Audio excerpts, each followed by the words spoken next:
Assalamualaikum, selamat datang ke YouTube channel saya, Amedin. Hari ni saya nak unbox satu smartphone dan satu earbud ni. Ini adalah phone yang saya baru beli.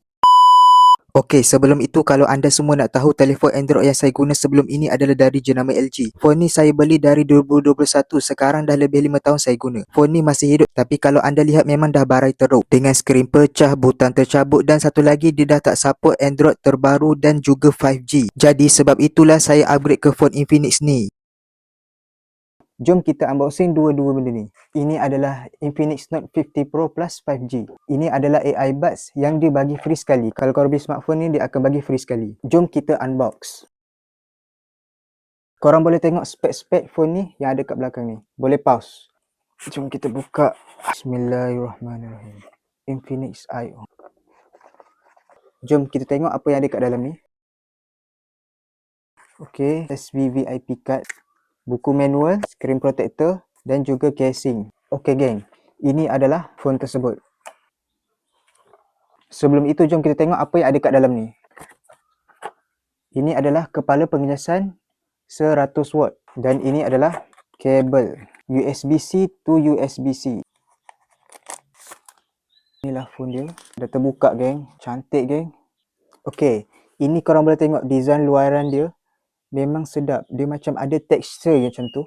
Yang saya beli ni adalah version yang Racing Edition. Kat sini power on dia. Ini volume blocker. Dan kat bawah ni ada satu speaker dan ada satu lagi speaker. Dia pakai stereo speaker by JBL USB-C. Dan ini adalah tempat masukkan SIM. Korang tengok kat belakang ni ada 3 setup kamera. Sebelum itu saya terlupa, kat belakang phone ni juga ada lampu RGB tau. Dia akan menyala bila korang guna fungsi-fungsi ni. Memang menarik sangat. Okay, sekarang saya nak set up kejap, korang tunggu. A few moments later. Okay geng, sekarang ni aku dah siap set up telefon ni. Kalau korang boleh nampak, okay, ini adalah antara muka dia. Super AMOLED screen dia. Memang smooth je geng, 144Hz. Smooth je scroll. Kat dalam phone ni ada banyak fungsi menarik tau. Macam yang korang tengok ni, ada juga Infinix AI tau. Macam-macam korang boleh buat. Kat bahagian wallpaper ni macam-macam ada. Siap ada always on display weh. Satu lagi, walaupun bateri telefon ni kecil 5200 sahaja, tapi dia ada pengecasan pantas sampai 100 watt tau. Memang laju betul, tak sampai setengah jam pun bateri dah penuh. Okay, inilah design dia punya casing kalau aku pakai dekat phone. Okay geng, sekarang ni aku nak buka earbud yang dibagi free ni pula. Dia AI Buds. Yang ni tak silap ada skrin ke apa tak tahu. Ini earbud dia. Korang akan dapat kabel. Lepas tu ada saiz untuk untuk telinga korang. Dan juga buku manual. Okay, ini earbud dia. Jom kita tengok.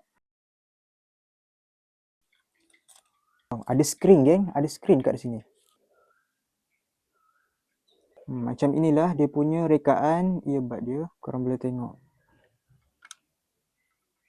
Jadi itu sahaja video unboxing kali ni. Jadi untuk korang berminat nak beli Infinix Note 50 Pro Plus 5G ni, aku dah sediakan link kat bawah tu. Korang tekan je. Kalau korang beli phone ni, korang akan dapat sekali dengan earbud ni. Jadi terima kasih kepada korang kerana menonton sampai habis video ini. Jangan lupa like, share dan subscribe YouTube channel saya. Assalamualaikum.